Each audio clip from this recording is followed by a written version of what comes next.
Alors c'est une joie pour moi d'être ici. C'est un sacré défi aussi parce qu'en général j'en ai 20 qui sont en face. J'ai pas ce genre d'équipement un peu particulier. Que de beaux talents. Talents que vous êtes, talents qu'on savait que vous étiez, et après les enseignements en particulier, celui de Pierre Bonin, des talents que vous êtes encore plus. Donc ça met quand même un peu la pression. Alors merci au comité RMC pour l'invitation et pour la confiance. Et puis je crois que Janet m'a donné une petite phrase d'ouverture ce matin dans sa méditation. Elle disait, mais mettre les cookies sur l'étagère du bas. Et je crois que mon intention pour cet après-midi, c'est de pouvoir mettre les choses que j'ai apprises, des choses que j'ai comprises, des choses qui sont encore des défis pour moi bien souvent, de pouvoir les mettre sur l'étagère la plus basse possible pour que tout le monde puisse se servir. Je crois qu'une des forces et Jeunesse en Mission qui aime bien dire ça, c'est que la génération d'après bâtit sur les épaules de la génération d'avant. Et je pense que j'ai peut-être passé à un certain âge où je peux dire qu'on peut bâtir sur mes épaules. Donc c'est vraiment ça mon défi pour cet après-midi. Alors, quand j'ai vu le thème qui m'était attribué, alors j'étais très content parce que c'est absolument dans mes thèmes passionnants, mais j'ai quand même été un peu apeuré. Parce que quand on parle d'enseigner, quand on parle d'apprendre, c'est pas juste comment on fait rapidement une pâte à gâteau pour le souper du soir. Et donc j'ai regardé un petit peu qui avait déjà abordé ce genre de sujet, et puis forcément qu'il n'y a pas besoin de chercher loin pour trouver. Et puis j'ai trouvé quelqu'un qui avait écrit 886 pages, 886 pages sur le sujet. Alors je pense que beaucoup la connaissent. C'est les vérités bibliques écrites par Ruth et Koch. Et donc forcément que ça nous rend très humbles quand on n'a que 50 ans et que je crois qu'elle a passé sa vie entière à écrire ces manuels-là. Et puis, il y a un pédagogue que j'aime beaucoup, qui n'est pas chrétien, qui a passé par toute une série de pédagogie, de courants. Il a même été directeur d'instituts de formation de maîtres en France. Et puis, plus ou moins à la fin de sa carrière, alors c'était il y a 20 ans, il est toujours vivant, il parle toujours et il donne toujours des séminaires sur l'enseignement, donc c'est pas tout à fait la fin. Il a écrit une lettre à un jeune enseignant où il faisait un peu la synthèse de tous les courants, et je trouve qu'il l'a fait avec une certaine sagesse. C'est Philippe Mérieux, donc qui vient de Lyon, qui a en tout cas été à Lyon pendant un certain temps. Et puis, dans les autres pédagogues aussi, il y a quelqu'un qui a exploré pendant 40 ans la pédagogie, dans la philosophie, dans la Bible aussi. C'est bien sûr Luc. Et donc face à ces géantes de l'enseignement, j'ai 45 minutes pour vous en parler.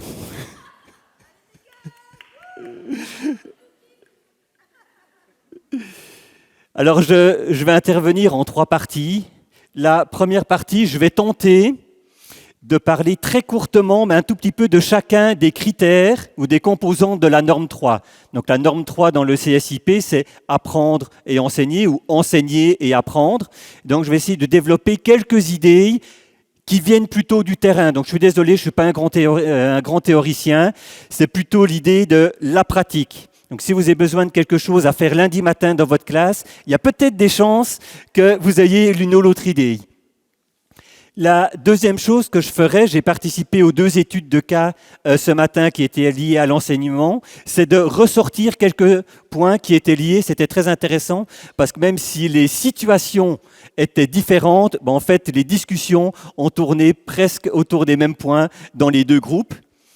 Et puis, la troisième chose, je m'en voudrais énormément d'être venu jusqu'ici et de ne pas vous parler de ces petites choses dont Dieu me parle depuis tellement longtemps que je suis obligé de vous en parler aussi. Donc, voilà pour les 3 thèmes. Donc, rapidement, alors on m'a déjà présenté, donc je vais être rapide. Qui suis-je? Je m'appelle Michael, je suis né en Suisse, de parents suisses, qui ont été ensuite missionnaires 30 ans en Belgique, d'où la création de l'école Les Tournesols à Bruxelles.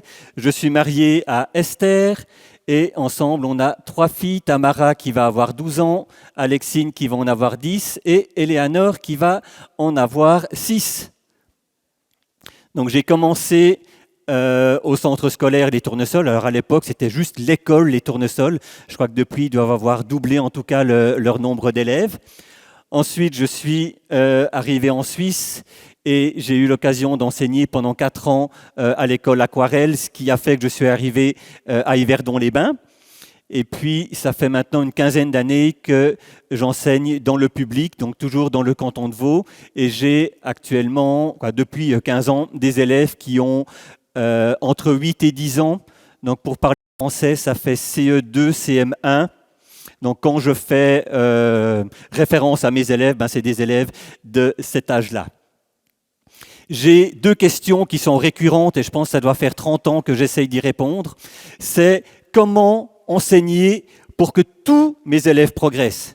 Parce qu'enseigner le programme et que le premier de classe ait 6, donc 6 c'est la note maximale en Suisse, je pense qu'ici ce serait 20, c'est facile.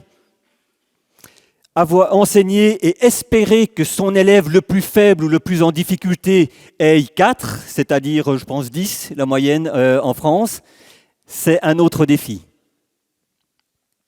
Et puis la deuxième question, c'est comment est-ce que je peux partager ce que j'ai compris? Alors pour aujourd'hui, j'ai pas eu beaucoup d'efforts, on est venu me chercher, j'ai juste eu à préparer quelque chose. Je pense que ça fait 3 mois que sous la douche, je me dis qu'est-ce que je vais bien pouvoir leur dire? Comment est-ce que je vais tourner ça? Est-ce que je vais faire pour que ça reste? Parce qu'enseigner, c'est facile. Dire des choses, c'est facile. Par contre, que ceux qu'on enseigne puissent apprendre, là, c'est autre chose. Donc j'ai créé enseigner.org en 2003 dans une cuisine, ça me fait toujours rire. C'était la seule pièce où il y avait du Wi-Fi à l'époque. Et le but d'enseigner.org, c'était vraiment de pouvoir diffuser des cours qui étaient prêts, des cours qui étaient, on va dire, correctement construits. Je ne pense pas qu'ils avaient une intelligence particulière, mais le fait d'avoir des modules qui étaient prêts, qu'on pouvait utiliser, qu'on pouvait télécharger, qu'on pouvait moduler, modifier. Et j'ai eu l'occasion de visiter quelques classes où je me sentais à la maison, parce que sur toutes les affiches, sur tous les murs, il y avait mes affiches, n'est-ce pas, Vanny? Elles y sont encore. Donc ça, c'était vraiment un plaisir de voir que c'était utile. Je dirais, c'est pas pour avoir mon nom ou mon logo sur les murs, mais de voir que le travail, ce que Dieu m'a permis de faire, ça sert dans les... Donc, je suis présent sur les différents réseaux, vous aurez ça aussi sur le QR code, donc je ne m'étends pas là-dessus. J'ai eu l'occasion, il y a 7-8 ans, de faire une formation supplémentaire à Lausanne pour pouvoir devenir formateur, c'est-à-dire pour pouvoir accueillir des stagiaires, donc qui font leurs études dans le système suisse où c'est une formation en alternance, c'est-à-dire qu'ils sont au début 4 jours à l'école et puis 1 jour dans nos écoles de stage, et puis ça diminue au fur et à mesure. Et je pense que là, j'ai vraiment trouvé un endroit, Dieu m'a donné une passion pour transmettre cette passion de l'enseignement, et c'est vraiment une fonction que j'aime énormément et qui m'oblige à développer, parce que nous on est quelque part dans le moule, et puis ceux qui enseignent depuis plus de 10 ans, même s'ils essayent de se réformer, ils lisent, ils viennent ici et c'est un excellent endroit pour être remis en question, on a un certain moule, alors que nos étudiants l'ont pas du tout. Donc certaines fois ils sont complètement disruptifs avec des questions. On se demande même comment ils peuvent poser la question. Et puis d'autres fois, ils nous remettent bien en question sur « mais pourquoi est-ce que tu fais ça comme ça ?» Et je pense que ce qui est très intéressant, c'est que ça nous oblige toujours à être capable de rendre compte de pourquoi on le fait. C'est pas qu'on fait des bêtises, c'est pas qu'on fait n'importe quoi, mais cette idée de « mais pourquoi est-ce que j'ai cette affiche qui est là au mur ? Pourquoi est-ce que quand les élèves rentrent, je leur dis bonjour un à un ?» Et je pense que Paul parlait de la foi en disant « Soyez toujours prêts à rendre compte de votre foi ». Je pense qu'en tant que pédagogue, soyez toujours prêts à rendre compte de pourquoi vous faites les choses à vos élèves, aux parents, à vos directions et puis à vos inspections. On y reviendra. Donc, par rapport aux critères du CSIP, j'ai choisi de prendre la question d'une manière un petit peu particulière, c'est celle de la corde. La corde qui est tendue, et puis vous connaissez peut-être ce jeu où on met une équipe de chaque côté, et puis c'est à l'équipe qui va la tirer la plus proche, la plus vite dans son camp qui a gagné. Mais j'ai envie de dire que si c'est ce qui se passe dans nos écoles, on a perdu. Parce que la qualité, c'est pas que des absolus. J'ai bien sûr que la qualité en termes de protection incendie, c'est qu'on soit aux normes qui évoluent tout le temps. Dans mon collège, qui a plus de 100 ans, ils viennent de mettre les indicateurs de flèches électriques d'évacuation. Vous voyez, il y a un certain nombre de choses qui doivent encore se faire. Mais quand on parle de qualité, souvent, ça va être une tension entre plusieurs éléments. Ce n'est pas un absolu, mais c'est une tension entre plusieurs éléments. Donc je ne vous dis pas que c'est la nouvelle définition de qualité, mais plutôt que c'est une vision de celle-ci. Et si on est dans les extrêmes, ben on risque de rater ce qui est notre extrême. Et donc on a besoin de pouvoir connaître, de pouvoir reconnaître, de pouvoir voir quels sont les éléments qui sont en tension et de pouvoir choisir où on va mettre le curseur. Et je pense que c'est ce qui fait que toutes nos écoles ici, ce n'est pas des écoles idylliques, parce que si on avait une liste de 10 points à faire, bon, on les fait et puis on sait que c'est bon, et puis on n'aurait pas eu besoin de l'enseignement de hier soir, on n'aurait pas eu besoin de l'enseignement de ce matin, on n'aurait peut-être même pas besoin du mien non plus. Mais Dieu nous donne cette créativité de pouvoir choisir. Et je pense que chaque école a une vision particulière. Et donc, ben c'est justement dans ces critères où on va devoir se positionner, où le CA va devoir se positionner, où les enseignants et le CA vont devoir travailler ensemble pour choisir où on va mettre le curseur. Donc, quelles sont ces tensions? Je vais vous en donner quelques-unes. Est-ce qu'on veut privilégier le groupe classe ou est-ce qu'on veut privilégier la progression individuelle? Est-ce qu'on veut apprendre à vivre ensemble ou est-ce qu'on veut seulement apprendre de nouvelles choses? Est-ce qu'on veut être doué dans les notions officielles du programme ou est-ce qu'on veut participer à des projets qui permettent de s'impliquer dans sa ville, par exemple? Est-ce qu'on veut vivre sa foi et servir ou est-ce qu'on veut connaître la Bible par cœur? Alors bien sûr, j'ai mis des « ou ». La réponse, c'est que c'est des « et ». Mais on ne peut pas faire que l'un ou que l'autre. Et on ne peut pas, si on a 5 heures pour son cours de Bible, je dis n'importe quoi, c'est beaucoup trop, je pense, on ne peut pas faire 5 heures où on apprend à servir et où on sert, et 5 heures où on apprend la Bible. On apprend les personnages bibliques. Je ne sais pas combien d'heures M. Bonin a passé pour nous sortir de la Genèse tout ce qu'il a sorti. Je ne pense pas que c'est venu comme ça en quelques minutes. Donc, il y a des vrais choix qui doivent se faire. Et je pense que dans ces critères de qualité, en fait, c'est beaucoup de questions. Et je suis désolé, mais sur ce point-là, je vais peut-être vous poser plus de questions que je vais vous donner de réponses. Donc, le premier élément, c'est l'application des normes et des exigences administratives. Alors, j'aime beaucoup, quand j'enseigne mes élèves, leur expliquer pourquoi j'enseigne de cette manière-là. Vous verrez que sur mes diapositives, il y a des images que j'ai jugées parlantes par rapport au contenu, et il n'y a pas d'élément en plus que le titre. Pourquoi? Parce que je crois qu'il y a des choses qu'on imprime parce qu'on voit une image. Alors peut-être que je ne vous parle pas, ben, ce n'est pas grave. Mais il y a vraiment cette idée de l'image du beau. Je discutais avant avec le technicien, on est tous les deux photographes, et donc on a cet amour des choses qui sont belles. Et donc si je peux vous imprimer dans votre mémoire quelques images que j'ai utilisées là, j'espère que le message qui va avec sera aussi imprimé. Donc par rapport aux normes légales, ben, au niveau pédagogie, c'est les programmes. Et le programme de l'éducation nationale, ou le plan d'études vaudois pour les amis suisses romands, c'est notre norme de base, c'est la liste quelque part de tout ce qu'on doit faire. Et dans l'école chrétienne, ça va être en ballant ou en tension avec quoi? Ben avec déjà notre étude de la Bible, et puis peut-être avec notre mise en pratique de la Bible, le service à la communauté, le service à la ville, peut-être tout ce qu'on a découvert dans une pédagogie bibliquement intégrée qu'on a envie de faire en plus. Et donc, comment est-ce qu'on fait pour mettre ces deux éléments ensemble. Je pense qu'il y a un certain nombre de pistes, mais surtout, c'est au comité, c'est aux enseignants, c'est certainement les deux ensemble, à choisir comment est-ce qu'on veut agencer tout ça. On a aussi la possibilité de choisir une méthode de travail. Comment est-ce qu'on va enseigner? La plupart des programmes, c'est plutôt une liste de tâches. Avant, c'était une liste d'objectifs. Maintenant, on se disait ce matin, c'est de plus en plus une liste de tâches. Mais comment est-ce que j'enseigne ça à mes élèves? C'est des choix.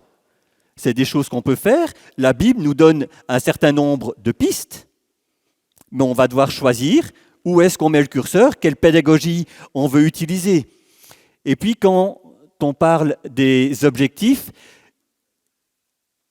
il y a deux éléments dans ces objectifs, dans ces plans d'études. Et de plus en plus, on passe de connaissances à méthode de travail. Quand j'allais à l'école, il fallait connaître ses livrets, il fallait connaître ses conjugaisons, il fallait connaître son vocabulaire néerlandais, c'est une véritable catastrophe. Après, son vocabulaire anglais, c'était mieux. Donc, il y a ces éléments-là qu'on devait connaître. Maintenant, de plus en plus, on passe sur des méthodes. Comment est-ce que je réfléchis à une question de géographie? Comment est-ce que je mets en place une méthode scientifique pour me résoudre des problèmes? Comment est-ce que je réfléchis en français? Et si maintenant on se dit qu'en 5 minutes, même pas, on peut demander à ChatGPT d'écrire un texte, comment est-ce que l'école va former ses élèves? Non pas avec la concurrence de ChatGPT, mais peut-être pour améliorer ChatGPT. Parce que je ne sais pas si vous l'avez déjà utilisé ou pas, il fait du boulot, il y a moyen de faire nettement mieux. Donc il y a tous ces éléments-là, c'est tous des choix pédagogiques. J'ai la certitude qu'il y a un certain nombre d'éléments des programmes scolaires qu'on peut voir très vite. Il n'y a pas besoin de passer des années dessus, ou des mois, si on compte sur une année, ce qui laisse du temps pour pouvoir faire d'autres choses. Mais là aussi, il faut sélectionner. En Suisse romande, il n'y a plus de tabou à dire que notre programme officiel est beaucoup trop plein. Donc on n'ose pas nous dire qu'il y a des choses qu'on ne peut pas faire, on nous dit qu'il y a des choses qu'il faut absolument faire. Et je pense que clairement, on peut, en plus vous êtes école privée, donc vous avez ces choix de faire, ça je prends, mais je raccourcis. Ça, je laisse pour après. On a aussi un système qui, je trouve, est très bon, mais qui laisse beaucoup de latitude, c'est l'enseignement spiralaire. On revoit plein de fois les mêmes choses avec une orientation différente. Par exemple, les 5 sens, on va les voir au cycle 1, donc pour les enfants de 4 à 8 ans. Surtout, on va les voir en vrai, on va toucher, on va voir, voilà, on va les expérimenter. Ils reviennent au programme pour les enfants de 8 à 10 ans, mais à ce moment-là, c'est se poser la question, qu'est-ce qui se passe s'il me manque un sens?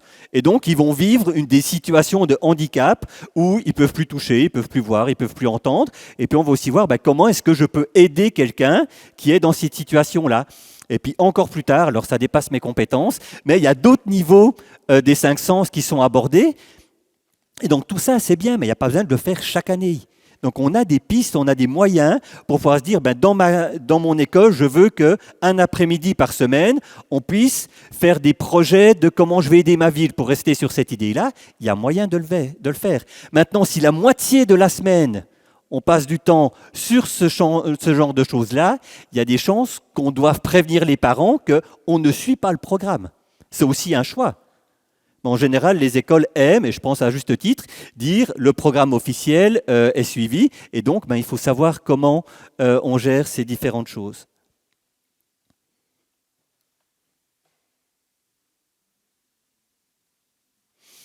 Alors, il y avait la question du programme et de la pédagogie appuyée sur la Bible. Alors, je ne vais peut-être pas faire une très longue intervention à ce niveau-là, mais John Hay, donc j'en ai pas parlé, mais j'aurais aussi pu en parler dans les monuments de la pédagogie chrétienne, a développé toute une manière d'intégrer bibliquement. Il y avait la question ce matin, mais est-ce que dans toute matière, je vais parler de Dieu?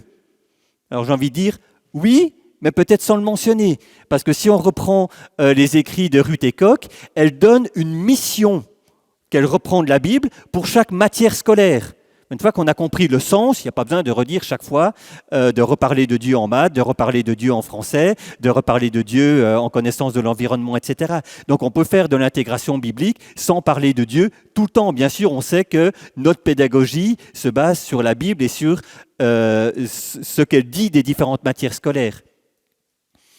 Donc je pense que pour avoir un programme et une pédagogie appuyée sur la Bible, ce n'est pas le nombre de fois qu'on va parler de Dieu qui compte, mais c'est plutôt le fait d'appliquer les principes que Dieu nous donne pour ces différentes matières.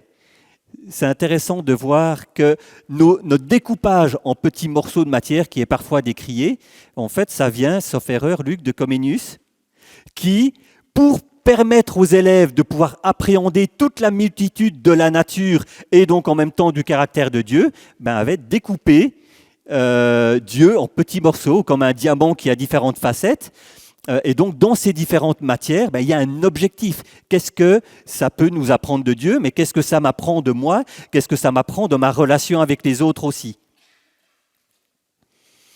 Alors, la vision biblique du monde intégrée par les enseignants et pratiquée, là, je pense qu'on a de quoi faire un séminaire entier. Pourquoi? Parce qu'il y a les valeurs. Qu'est-ce qui est important? Il y a les formes d'encadrement, les formes de gestion de classe. Quand j'ai un problème dans ma classe, je mets l'élève au coin, je lui dis que c'est pas bien, je lui dis 50 fois que c'est pas bien, je préviens ses parents, je lui donne une punition, plein de tensions, n'est-ce pas, que vous pouvez choisir d'utiliser ou pas dans vos équipes pédagogiques. Et puis, on a vu un enseignement absolument magistral sur la gestion d'équipe. Et comment est-ce que je mets ça en place? En fait, j'avais un point entier là-dessus, je ne vais pas le dire, Pierre a déjà tout dit à ce niveau-là. Quand on a eu cette idée folle de créer une école chrétienne à Bruxelles, on avait réuni quelques parents potentiels qui étaient intéressés par le projet. Et puis, il y a un parent qui a dit une phrase absolument admirable quand on ne sait pas ce qu'est une école chrétienne. « Si Dieu est dans l'école, l'école sera parfaite. » Alors, je ne sais pas pourquoi je suis là, parce que toutes vos écoles sont parfaites, on peut terminer là. Okay. Ce qu'il avait peut-être oublié, c'est que Dieu était dedans, mais nous aussi. Et que je pense que personne n'est encore parfait, parce que sinon il serait parti. Donc effectivement, dans nos écoles, on doit gérer l'imperfection. Comment est-ce qu'on gère l'imperfection de nos élèves? On a un certain nombre d'idées, mais comment est-ce qu'on gère l'imperfection des enseignants, des comités, des parents?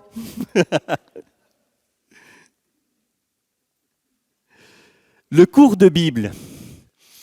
Alors si je caricature énormément, il y a ceux qui veulent que les élèves connaissent toute leur Bible à 12 ans, et puis il y a ceux qui veulent que leurs élèves soient des parfaits disciples à 12 ans. J'ai envie de dire qu'ils ont tous les deux raison, qu'ils ont tous les deux tort. 12 ans, c'est trop tôt. Par contre, l'idée de connaître sa Bible, d'avoir sa foi qui est ancrée sur la Bible et pas sur ce que je sens, et en même temps d'avoir une vie qui évolue en fonction où la Bible ne reste pas seulement dans le cerveau, mais il y a cette révélation du Saint-Esprit qui l'a fait venir dans le cœur, qui l'a fait devenir réalité. Je pense que les deux sont à faire à 100%. Et là, j'ai envie de dire, on met la corde dans les deux camps. Parce que c'est vraiment deux éléments qui sont importants. On dit souvent, et j'ai vécu tellement de fois que je ne peux pas dire que ce n'est pas vrai, que le Saint-Esprit nous rappellera, quoi? Tout ce que Jésus a dit. Ce que Jésus a dit, ça veut dire que j'ai dû lire, quelque part. Vous savez, il y a ces paroles en rouge dans certaines Bibles. Ce que Jésus a dit. Et comment est-ce que le Saint-Esprit peut nous rappeler quelque chose qu'on n'a pas lu, qu'on n'a pas entendu? Et là, je trouve merveilleux le ministère de tous ces chantres qui écrivent des chants avec les paroles de la Bible. Mes filles, tous ces versets-là, elles les connaissent. À 5 ans, elles ont fini une année d'école, elles connaissent tout. Et je pense là vraiment, on a allié les deux. On allie la parole et on allie l'esprit qui transforme et qui donne réalité à tout ce qui est écrit dans la Bible. Alors, activité pédagogique efficace et cohérente avec la mission. Là, c'est un deuxième séminaire entier. Bien sûr qu'on a une vision. Alors, on a appris, je crois que c'était dans la norme 1 hier soir, que ça devait être écrit. Qu'il va y avoir des documents qui donnent la vision. Ça me fait penser certaines fois à mes stagiaires de HEP qui ont écrit leurs objectifs, mais où le cours qu'ils donnent n'a absolument rien à voir avec l'objectif, parce qu'ils ont trouvé un chouette truc sur Internet, et puis voilà, c'est sympa. Nos activités d'école, notre manière de fonctionner, il y a vraiment cette déclinaison de l'objectif, la vision philosophique, donc les choix qu'on fait dans notre école, et donc la manière dont on va donner cours, et donc les activités qu'on va faire. Et ces activités, il va falloir qu'il y ait un certain équilibre entre les activités qui sont liées au programme officiel, les activités qui vont être liées aux options pédagogiques de l'école, et puis le mieux, c'est de pouvoir faire les deux en un. Ça demande un sacré travail.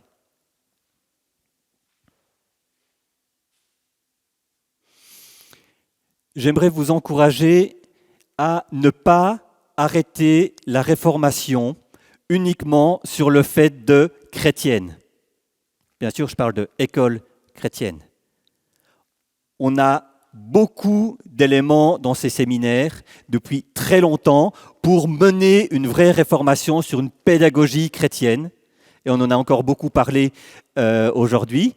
Mais Janet parlait ce matin que dans école chrétienne, il y a aussi école. Et qu'on est censé, on est appelé à chercher une école qui soit non pas parfaite, mais excellente en objectif. On a, je crois, quelques représentants des écoles allemandes qui sont présents. Et j'ai eu l'occasion hier soir de lire dans le train une traduction d'un livre qui a été écrit il y a plus de 10 ans sur la réformation de l'école en Allemagne. Alors c'est notre cher directeur Marcel qui l'a traduit, qui est en cours, et je lui vole un tout petit peu les secrets qu'il y a là-dedans. Mais je crois qu'au-delà de réformer le chrétien, on est aussi appelé à réformer l'école. J'ai eu un certain nombre de collègues chrétiens qui m'ont dit « Mais comment tu peux passer de l'école chrétienne à l'école publique ?»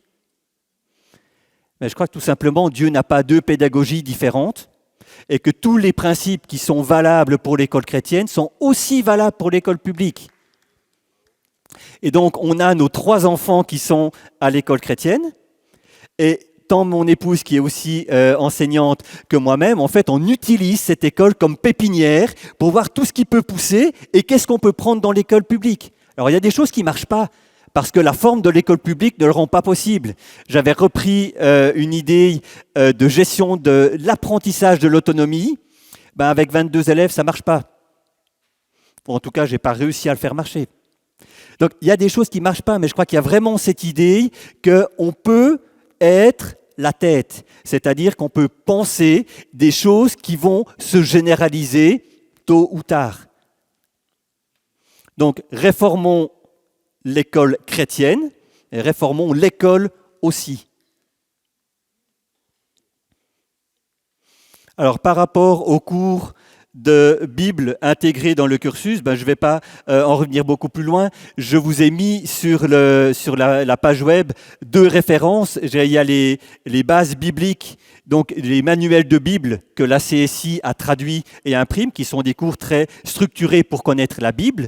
Et puis, pour développer la foi pratique, il y a toute la méthode Minicelle-Patacelle, donc que Jeunesse en Mission a mis en place, et que Eden Park teste. On va tester en tout cas pendant un certain temps. Et je crois que c'est vraiment 2 choses qu'il ne faut pas opposer, mais au contraire qu'il faut composer.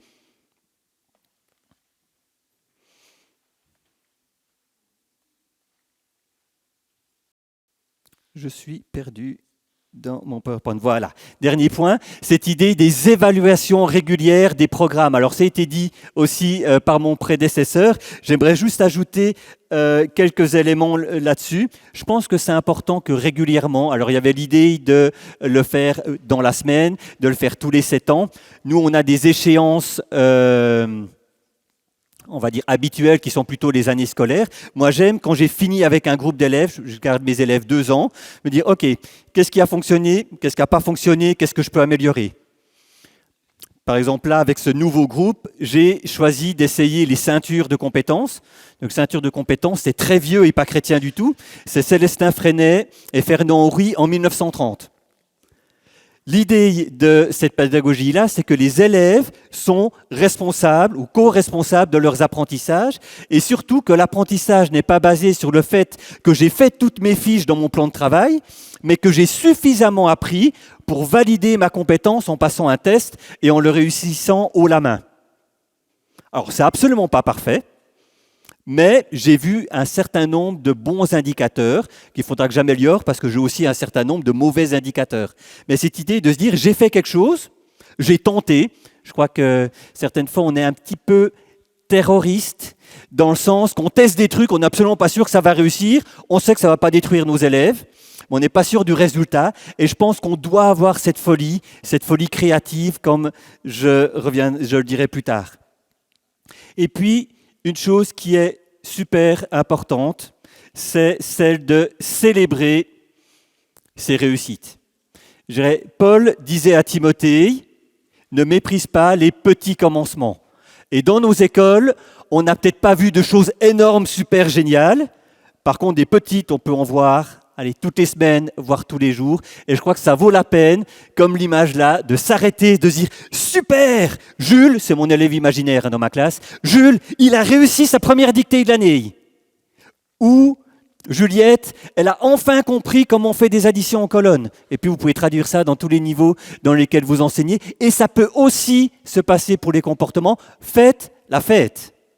Ça vaut la peine et je crois que la fête, c'est quelque chose de divin. Alors ça ne fait pas du tout partie de mon tempérament, mais je me soigne ou j'apprends. Et je crois qu'il y a cet élément-là qui est important. Et puis un troisième élément que j'avais envie de partager par rapport à l'évaluation, c'est la force et la faiblesse de nos petites structures. C'est-à-dire que si on compare avec l'éducation nationale en France ou en Suisse, quand on voit quelque chose qui pourrait être fait, on va dire, d'une meilleure manière, ça a vite fait de remonter à la direction, proposition, demain on change. Je caricature un tout petit peu. Ce qui n'est pas une mauvaise idée. Je pense que si on attendait 50 ans pour changer les choses, on ne serait plus là. Par contre, ça peut amener une certaine instabilité s'il y a 30 changements trop souvent. Surtout si les changements sont un peu faits, on va dire, à la tête du directeur, ou à la tête du comité, ou à la tête d'une personne influente, voire à la tête d'un parent qui a dit que cette méthode-là, j'en voulais plus, donc demain, on choisit de changer la méthode. Et je pense que pour que tout le système de management de l'équipe, comme on l'a vu précédemment, puisse se faire avec sérénité, mais il faut qu'il y ait une sagesse certaine sur quand est-ce qu'on modifie les choses, comment on modifie les choses. Il y a des petites choses qu'on peut changer tout de suite.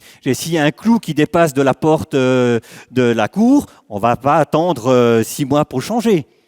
Mais il y a d'autres choses où on peut prendre le temps de la réflexion et puis on apprend à nos stagiaires que quand ils voient qu'il y a un problème dans la classe, ils ne doivent pas juste se dire je vais changer. Il faut analyser la situation, c'est-à-dire je regarde d'abord le fait, mes élèves bavardent. Pourquoi est-ce qu'ils bavardent? Parce qu'ils ne sont pas contents ce matin. C'est peut-être pas la bonne raison, c'est peut-être parce que le stagiaire, lui, il bavarde depuis une demi-heure et puis ils n'ont rien à faire.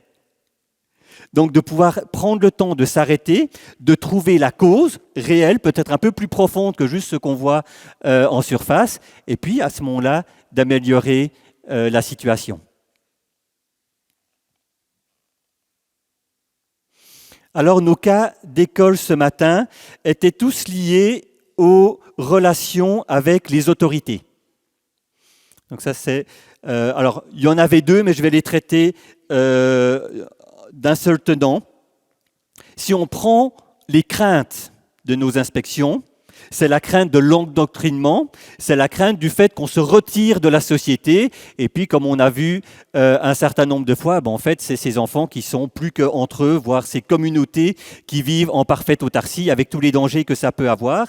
Donc, c'est une crainte de l'étroitesse d'esprit et puis une crainte de l'absence de culture. C'est un petit peu résumé. Et donc l'idée, une des idées qui était proposée, c'était de pouvoir comprendre ces craintes, et donc de pouvoir les respecter, et de donner des faits. Parce que tant qu'on est dans des conjectures, on peut dire on est d'accord ou pas. Si on a des faits, des documents, des photos, des albums photos, des cahiers d'élèves qui montrent ce qu'on fait, à ce moment-là, c'est des faits. Et donc l'idée, c'était de pouvoir prouver qu'on est ouvert à d'autres milieux. Et par exemple, parler de foi chrétienne dans une école chrétienne, je pense que c'est normal, mais pourquoi ne pas parler aussi des autres philosophies, Alors après, bien sûr, c'est adapté aux différents niveaux. Il y a ce superbe livre écrit par les adventistes avec toutes les philosophies du monde. Si vous donnez ça en CP, je pense que vous allez avoir un certain nombre d'incompréhensions. Par contre, pour le lycée, pourquoi pas? Il y a aussi l'idée d'utiliser les matières scolaires pour ce à quoi elles servent. La Bible n'est pas un livre de sciences. Donc quand on va faire des sciences, on va prendre plutôt des faits scientifiques, voire des théories scientifiques, et puis peut-être les démonter si il n'y a pas un accord là-dessus. J'ai les sciences, souvent en classe, mes élèves me disent, et là on est en train de faire la germination, on pourrait essayer de mettre une graine juste dans l'eau, et on met rien d'autre, et puis on regarde si ça pousse ou pas.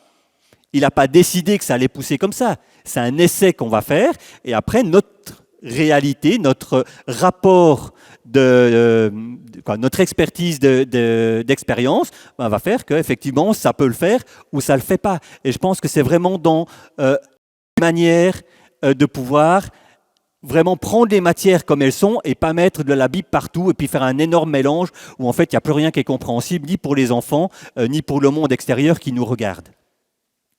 Il y avait aussi l'idée de se préparer aux inspections. Comment est-ce qu'on répond? Je dirais c'est des supérieurs.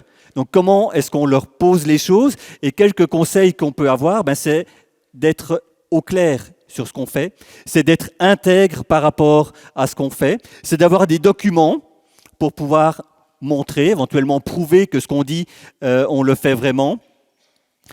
Il y a aussi ces principes d'attitude où on va faire preuve de sagesse. On va fuir les extrémismes. On en parlait dans les tensions. Si nous-mêmes, dans notre école, on ne veut pas être dans des extrêmes, mais plutôt dans des milieux réfléchis, on va faire la même chose quand on en parle. Et puis, être clair, être accueillant. Il y a quelqu'un qui disait, mais en fait, on sait que leur problème, c'est qu'on parle de la Bible. On va leur dire tout de suite ce qu'on en fait. Comme ça, on apaise le climat et on est clair à ce niveau-là. On va devancer les questions, les domaines qui fâchent. Il y avait aussi, on relatait un fait qui s'est passé dans les écoles suisses romandes en 2014, où les médias se sont emparés d'une question sensible. Et bien sûr, à l'époque, il n'y a personne qui était prêt. Maintenant, il y a des écoles qui ont mis en place un protocole par rapport aux médias. Qui parle? Qu'est-ce qu'on dit? Comment est-ce qu'on fait s'ils veulent venir à l'école, etc. Il y a des choses qui sont posées. Et puis, je vous rappelle que les médias, ce n'est pas eux qui nous gouvernent. Donc, on a plus de liberté par rapport à une inspection. Il y avait aussi la question de conflit entre la direction et l'équipe enseignante. Alors, on a eu énormément d'informations aussi sur l'intervention précédente. Je pense qu'en fait, ça montre juste que le CSIP est tellement bien fait que tout va l'un dans l'autre et qu'on ne peut pas juste sortir un point, mais que tout se tient et que ces éléments-là sont vraiment liés à la vie quotidienne de l'école. Et donc l'idée, c'est les idées qu'on avait ce matin, certaines recoupent ce qui a été dit, c'était qu'il y a un travail d'équipe, que les valeurs qui sont établies par le comité soient communiquées aux enseignants dès le départ, qu'il y ait des rappels pendant l'année, que ça puisse aussi être communiqué aux parents, pourquoi pas. Ou justement, on a par exemple à Yverdon, cette école des parents où 2 ou 3 fois, il y a des valeurs de l'école qui sont apportées par des spécialistes pour les parents, parce qu'on sait que si l'enfant à l'école vit des choses qui sont comprises et qui sont renforcées par les parents, l'impact sera beaucoup plus grand. Dans n'importe quelle classe, on voit, et dans l'école publique c'est peut-être encore plus criant, si les parents sont là, les problèmes de l'enfant n'en sont pas vraiment. Par contre, si les parents ne sont pas là, les problèmes de l'enfant sont multipliés, parce qu'il n'y a que l'école qui gère, il n'y a pas la suite.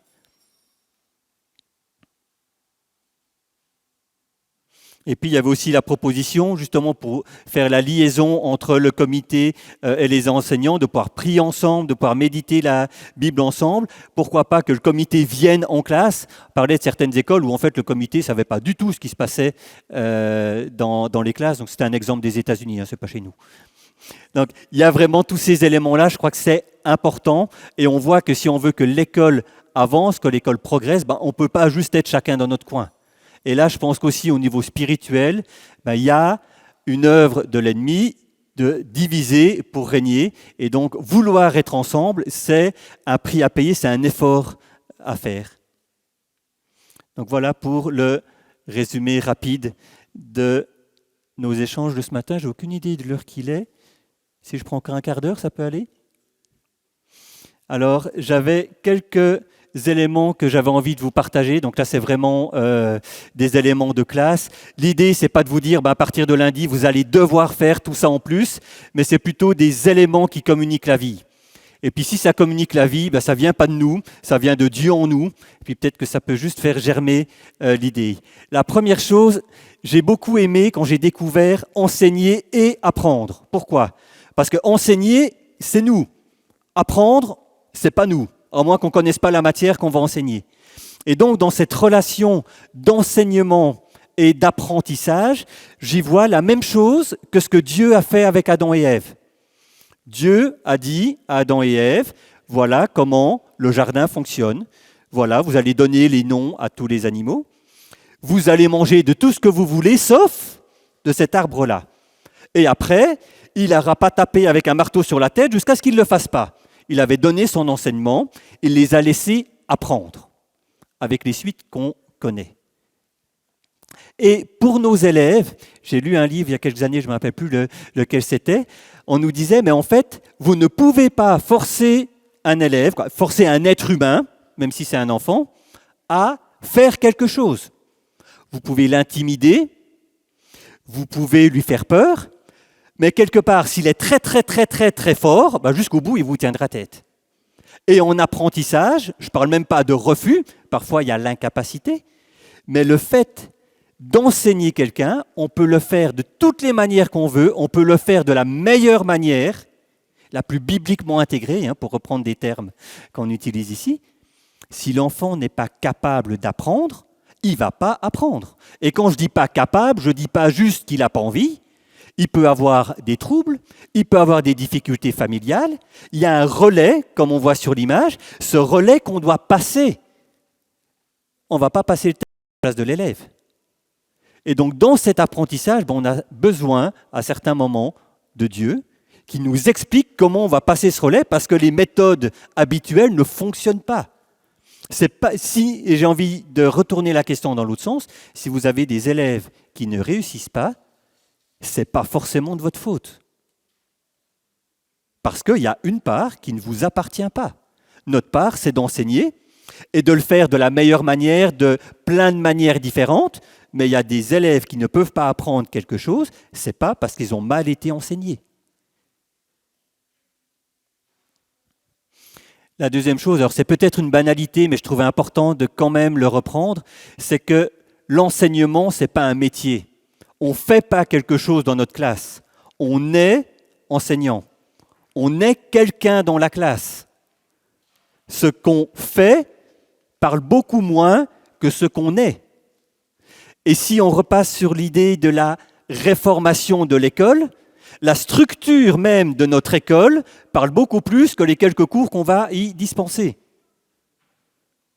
Donc ce n'est pas une condamnation, c'est un encouragement massif à progresser, à aller le plus loin possible. John Hay racontait l'histoire d'une directrice qui disait à ses enseignants, vous avez 8 semaines, donc je vous laisse pendant 8 semaines au début de l'année scolaire, pour entrer en relation avec chacun de vos élèves, peu importe que vous donniez cours ou pas. Alors je pense que donner cours, ça peut aussi être une manière d'entrer en relation. Mais la relation, c'est déjà ce qui va permettre aux enfants d'avoir envie d'apprendre, en tout cas c'est une des motivations, mais c'est au cœur même de l'enseignement. J'ai demandé à ChatGPT quelle est la différence entre toi et un enseignant. Il m'a répondu toute une série de choses, mais la conclusion, c'est la relation qu'il y a entre l'enseignant et l'élève. André Tricot, alors je ne sais pas si vous, Français, vous le connaissez, c'est un pédagogue qui a travaillé pendant plus de 25 ans sur tout ce qui était un moyen informatique pour enseigner. Et puis il a fait une super vidéo sur TEDx par rapport à l'école du futur. Et il en arrive à la conclusion que dans 25 ans, on enseignera exactement comme maintenant, parce que la base, c'est la relation. Tout le reste n'est que décor. Donc je crois qu'il y a vraiment cet élément d'être enseignant qui est primordial et qui vient nous chercher, nous, en tant que personnes. Et donc, ça relativise beaucoup plus quand mes filles rentrent à la maison et qu'elles me disent « Ouais, la maîtresse aujourd'hui, elle n'a pas été très sympa, hein, j'aurais voulu qu'elle fasse ça autrement. » Peut-être qu'elle avait ses raisons, hein, déjà juste ça, ça permet de mettre un point à la conversation, mais peut-être que si c'est passé, ça tombe sur un point plus faible pour cette maîtresse-là. Et nous aussi, on est tous en route, et donc ce papa qui disait dans une école chrétienne, ce sera tout parfait, il n'y aura pas de problème, non, c'est pas vrai, donc ça veut dire que quand les problèmes sont là, il faut bien accepter qu'ils sont là. Et moi je peux vous dire, je suis de loin pas parfait, et sur ces 30 ans quasi d'enseignement que j'ai dû apprendre un certain nombre de choses et mes élèves ont peut-être appris aussi un certain nombre de choses à mes dépens ou moi à leurs dépens. Je ne sais pas comment il faut tourner la phrase. On est tous en route et donc on n'est pas parfait. Et j'ai pris un réflexe maintenant quand je reçois ma nouvelle liste de classe et surtout quand je vois les élèves en vrai, à me dire celui-ci, il va me donner du fil à retordre. En général, c'est vrai. La question que je me pose maintenant, c'est Dieu, qu'est-ce que tu veux m'apprendre avec cet élève-là? Quel est mon point faible que tu veux travailler avec cet élève-là ou avec cette classe globalement ou avec ce comportement-là? Parce que si on part du fait que Dieu est souverain, nos élèves n'arrivent pas dans nos classes par hasard, même dans le public. Et donc s'ils sont dans notre classe, ça veut dire que dans notre relation, soit ça va très bien, tant mieux, soit Dieu a quelque chose à nous apprendre. Et je crois qu'on pourrait voir nos 10, 15, 20, je ne sais pas, 4 élèves qu'on a en classe comme étant autant d'outils que Dieu nous donne pour nous changer, pour nous permettre d'avancer, pour nous donner d'être tout simplement de meilleurs enseignants. Parce que bien sûr, sur le moment, on se dit que tout ce qu'on fait, on le fait plutôt bien. Et puis il faut le recul. Alors j'ai la barbe un peu blanche maintenant, je me dis que j'ai peut-être compris quelque chose. Un autre élément, c'est que tous les élèves progressent. J'ai senti parfois cette pression que tous les élèves devaient arriver au niveau tout en haut. C'est-à-dire que les élèves les plus faibles, par je ne sais quelle magie, l'ascenseur social ou je ne sais quoi, tout le monde va monter, tout le monde va réussir. Et vu qu'il ne peut pas y avoir de tête qui dépasse, on va même encore taper un petit peu sur ceux qui dépasseraient plus loin. Alors, c'est rigolo. Ça se passe bien sûr jamais, mais clairement, ce n'est pas ce qu'on est appelé à faire. Et j'ai envie de dire que peut-être ce serait plus facile de faire cette caricature que de faire la réalité. Pourquoi? Parce que dans notre même classe, on a des élèves où on ne leur donne pas cours et ils ont déjà réussi l'évaluation. On a des élèves auxquels on va enseigner et ils vont réussir. On a des élèves auxquels on va enseigner et appuyer, donc utiliser la maîtresse d'appui, ou utiliser plein d'autres choses, et peut-être qu'ils vont tout juste arriver au minimum du minimum. Et donc si on se base sur le fait, comme je disais au début, que c'est quand l'élève le plus faible a réussi qu'on peut se dire qu'on a bien fait son travail, certaines fois il faut peut-être encore relativiser et se dire cet élève, il était incapable de lire quoi que ce soit quand il est entré dans ma classe de CE2, maintenant qu'il est capable de lire un enfant, un livre pour 6 ans en 10 minutes, c'est une progression. Bien sûr, on aimerait qu'il aille beaucoup plus loin. Mais qu'est-ce qu'on va faire pour qu'il y aille? On va mettre de la pression. Et si le problème ne vient pas de mauvaise volonté, ce qui est très souvent le cas, il fait quoi avec sa pression? Donc clairement, moi je suis content quand je quitte mes élèves après 2 ans de voir qu'ils ont tous progressé. Et vu que je ne suis pas trop minimaliste, j'aime qu'ils aient progressé en maths, en français, en sciences, etc. et en comportement. Et peut-être que c'est le comportement qui est l'élément le plus complexe, parce que le comportement, il se fait à l'école, il se fait quand on n'est pas là, à la plaine de jeu, éventuellement après l'école, et puis il se fait à la maison. Et donc clairement, si on n'a pas la collaboration des parents, ça va être assez difficile sur cet élément-là. Donc que tous progressent, et que les meilleurs de notre classe progressent aussi. Et là, c'est le deuxième problème.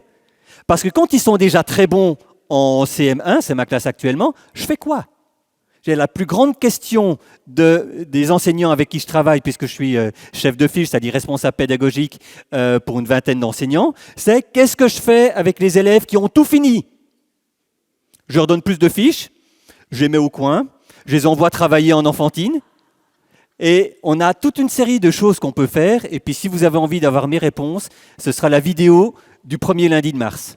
Je vais encore la monter, elle est enregistrée.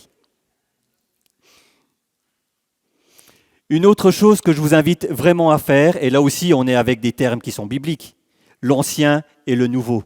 La Bible nous donne toute une série de bases pédagogiques, d'intentions pédagogiques et le comportement de Jésus, le comportement de Dieu tout au long de la Bible. Mais la Bible ne nous dit pas comment enseigner. Il y a eu des recherches anciennes, je parlais de Célestin Freinet avant, je ne suis pas sûr qu'il ait fait beaucoup de recherches pour trouver sa méthode. Mais actuellement, on peut bénéficier de recherches, on peut bénéficier de tout ce qui se fait en neurosciences, on peut bénéficier aussi de toutes ces formations qui nous sont apportées. Là, je viens de m'inscrire à 3 jours de formation avec Pédagovie, donc par rapport à la grammaire, par rapport à l'orthographe. Bien sûr, ça prend du temps, et je ne dis pas qu'il faut tout faire en même temps. Mais il y a plein de choses qu'on peut apprendre. Et puis quand on parle des nouvelles technologies, intelligence artificielle, ordinateur, le super casque là qui coûte tellement cher que personne ne l'utilisera dans nos écoles et tout ça, on en fait quoi? C'est du diable, c'est trop compliqué, on n'est pas capable. Moi je crois qu'on doit aller là-dedans. Et peut-être que dans vos écoles, tous les enseignants ne vont pas entrer là-dedans. C'est l'occasion de pouvoir une fois prendre l'enseignant de, je sais pas, de 3e et puis lui demander d'aller faire un cours là-dessus aux enseignants de 6e, aux élèves de 6e, pouvoir prévoir des échanges. Dans le collège où je travaille, on s'est dit que le cours de sciences était trop complexe à préparer pour le faire en entier. Donc on a 3 classes de même niveau, chaque enseignant prépare 2 thèmes qui donnent aux 6 classes et puis on a fait le tour. Donc il y a aussi des synergies qu'on peut faire. S'il y a un enseignant qui est geek dans votre collège, utilisez-le gentiment. Donnez-lui aussi, rendez-lui la monnaie de sa pièce, mais pour qu'il puisse développer une activité qui va permettre aux élèves, et pour moi, tout ce qui est des technologies nouvelles, il y a 3 éléments à faire. La première chose, c'est de découvrir. Qu'est-ce que c'est vraiment? Parce que tout le monde parle d'intelligence artificielle, tout le monde parle de ChatGPT, mais si on en parle plus de 5 minutes, on va voir qu'il n'y a pas grand monde qui a compris ce que c'était. Et je ne parle même pas d'utilisation, etc. Et puis après, une fois qu'on a découvert, moi je me rappelle quand j'ai découvert Internet, c'était en 98, j'avais enfin un compte qui me permettait de piquer le téléphone de mes parents et de me connecter à Internet. Et puis un matin, j'ai dit à mes élèves, voilà, ce matin, avant de venir en classe, j'ai été à Londres et en Australie. Et puis ils m'ont tous dit, oui, on sait, monsieur, vous avez branché votre ordinateur sur le téléphone. C'était la découverte. Après, c'est de comprendre comment ça fonctionne. Là, ils avaient déjà compris un bon bout. Mais expliquer aux élèves. Parce que comprendre quelque chose va permettre de l'utiliser de manière adéquate. Et surtout, en ce qui concerne ChatGPT, de ne pas l'utiliser pour des choses qu'il n'est pas capable de faire. Et entre autres, tout ce qui est factuel, c'est largement pas son fort. Par contre, il y a d'autres choses qu'il peut faire très bien. Mais je ne suis pas là pour parler de ça. Et la troisième chose, ça va être d'utiliser. Si vous expliquez à vos élèves à quoi sert un ordinateur, comment ça fonctionne et tout ça, qu'ils utilisent les ordinateurs. Ils ont les informations maintenant pour pouvoir les utiliser correctement. Bien sûr, il faudra mettre un certain niveau de garde-fou pour qu'ils ne fassent pas n'importe quoi et que dans leur non-maîtrise parfaite de l'outil, ils ne tombent pas sur un certain nombre de dangers. Mais ils vont pouvoir l'utiliser. L'année passée, mes élèves ont illustré une poésie avec DALL-E, donc ce générateur d'images à partir d'une phrase. Alors, j'étais assez fâché contre DALL-E parce qu'il ne demandait pas des phrases suffisamment correctes en français. En gros, on lui mettait n'importe quel mot, il le faisait, même s'il n'y avait pas un verbe d'action au début. Ça m'embête, ça, n'est-ce pas? Mais voilà, c'est des choses, on essaye. Il y a plein de choses qu'on va connaître, qu'on va comprendre en faisant. Il faut quelques informations à la base, mais après, c'est en faisant qu'on va pouvoir l'utiliser. Et je vous invite, le jour où vous n'avez plus rien à faire, n'est-ce pas, peut-être un peu avant aussi, à essayer d'aller sur Copilot ou ChatGPT ou Perplexity et d'essayer de lui faire, pourquoi pas écrire la lettre de rentrée pour vos parents. Bien sûr, vous améliorez après, mais essayez de voir qu'est-ce que l'outil peut faire pour vous. Je pense qu'il y a vraiment des choses qui peuvent nous aider. Je ne suis pas encore assez loin pour pouvoir l'enseigner, mais c'est des recherches que je fais parce que je crois qu'on a moyen d'aider, déjà d'enseigner à nos élèves, mais si on veut l'enseigner à nos élèves, on doit l'apprendre nous-mêmes. Et puis quand j'étais à l'école normale, ça ne s'enseignait pas. Développer la zone de génie. Alors c'est une idée qui est attribuée à Socrate, mais vous savez, maintenant on peut faire tout et n'importe quoi. Je crois que Jésus, clairement, est dans cette idée-là. J'ai écrit sur le CD de naissance de ma première fille, chaque fois que Dieu a une pensée, chaque fois que Dieu a une pensée, un enfant naît. Je crois que c'est de toi, Luc.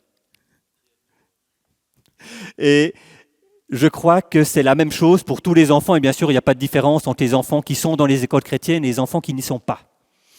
Et cette année-ci, à mes élèves de CE1, j'avais décidé, c'était un peu un défi pour moi, de ne pas donner cours pendant toute la première semaine. C'est-à-dire de ne pas ouvrir les livres de maths, etc., mais de faire d'autres choses. Donc on a regardé ce super film sur les chemins de l'école, sur le chemin de l'école, qui montre comment 4 enfants dans 4 endroits bien plus défavorisés que nous vont à l'école. Donc souvent c'est 2 heures, 2 heures et demie de marche, avec les éléphants à éviter quand on descend dans la rivière, avec les gros cailloux, etc., pour voir leur motivation. En fait, pourquoi est-ce qu'ils vont à l'école? Parce qu'ils ont tous un but. Moi, je veux devenir médecin, moi, je veux devenir vétérinaire, moi, je veux devenir maîtresse d'école. Et donc, ce but fait qu'ils sont prêts à faire un sacré nombre de sacrifices ou d'efforts. Alors après, j'ai demandé à mes élèves, mais vous, c'est quoi votre difficulté pour venir à l'école? Ben, c'est que je dois traverser la grande avenue et puis les voitures, elles roulent vite quand même. C'est que le matin, j'ai pas envie de me lever. C'est que maman, elle ne me réveille pas assez tôt. Donc, clairement, on peut, à 9 ans, dire ben, il y a quand même une petite différence. Mais s'ils n'ont pas d'objectif sur le pourquoi je viens à l'école, ben, même ça, c'est trop. Cette zone de génie, c'est quoi? C'est la conjugaison de choses que j'aime faire. Et à 9 ans, il y a plein de choses que les élèves n'aiment pas faire, il y a plein de choses qu'ils aiment faire aussi. Ça, c'est pas compliqué. La deuxième chose, c'est la conjugaison avec des aptitudes particulières. On croit que Dieu donne des dons à chaque enfant, ben c'est exactement ça. En quoi est-ce que je suis fort? Quel est le truc où j'ai pas trop besoin de travailler pour y arriver? Bien sûr, c'est pas l'idée de dire ben, t'es fort en ça, c'est bien. Tu vas arrêter d'étudier, t'es déjà fort. Non. Tous spécialistes d'une matière, que ce soit les sportifs, que ce soit les ingénieurs, sont unanimes pour dire que, en gros, notre capacité particulière, c'est 10%. Et les 90%, ça va être de la sueur pour implémenter, pour progresser, pour devenir meilleur. On dit qu'on gère ou qu'on est bon dans un domaine, voire le meilleur de son domaine, après 10 000 heures d'études. 10 000 heures, c'est 5 ans à temps plein. Je ne sais pas si c'est pour ça qu'un master, en général, fait 5 ans, peut-être. Et donc, nos élèves, il y a cette idée que si dans notre cours, en plus du programme et de tout ce qu'on fait, ils pouvaient quitter notre école en sachant ce qu'ils aiment, ce qui leur fait plaisir, mais si ça leur fait plaisir, c'est que ça leur a été appris de quelque part. Et ce en quoi ils sont bons, qu'ils peuvent développer, ben quelque part, ils ont trouvé leur raison de vivre. À côté de ça, vous mettez des cours de Bible et des temps de foi où vraiment ils peuvent avoir ce bagage biblique et cette vie, je crois qu'ils sont bien préparés pour la suite.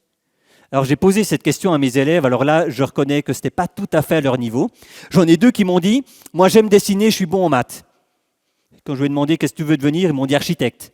Et effectivement, dans ce cas-là, ça allait bien. D'autres m'ont dit, ben, j'aime le tennis, je suis bon au tennis, donc je vais devenir Roger Federer. Là j'étais un peu moins sûr. Mais il y a cette idée. Alors je pense que ça prend de la prière de notre part, ça prend de l'observation, bien sûr, on ne va pas dire aux élèves « je vois que tu es ça, tu vas devenir ça », ce n'est pas du tout notre rôle, mais de leur permettre de découvrir qu'est-ce qu'ils aiment faire, ce en quoi ils sont bons, de pouvoir conjuguer les deux. Alors j'ai tout un cours là-dessus, c'est un petit peu trop court ici pour pouvoir le dire. L'enseignant créatif. Pendant un temps, je me suis dit que j'étais bizarre. Et puis après, je me suis dit que je devais ressembler à, en tout cas, tous les profs, où on a des situations complexes dans nos classes, on y réfléchit, et puis sous la douche le matin. Alors il y a des études qui ont été faites, pourquoi les bonnes idées ils viennent sous la douche. Vous pouvez taper ça sur Google, vous trouverez. On a la solution. Je vais faire comme ci, comme ça, comme ça. Et puis on le fait le lundi matin ou le matin en classe, et ça marche. La créativité, c'est quoi? C'est pas juste faire des tableaux. C'est très bien de faire des tableaux, ou faire de la musique, ou faire de la photo. La créativité, c'est trouver une manière nouvelle de répondre à un problème. Et je pense que des problèmes, on en a suffisamment. Ne fût-ce que dans nos classes. Et puis après, en structure d'école, peut-être certainement qu'il y a besoin de créativité aussi. Toutes ces choses-là, ce n'est que le reflet de Dieu qui nous a créés. Et c'est normal qu'on soit créatif comme lui.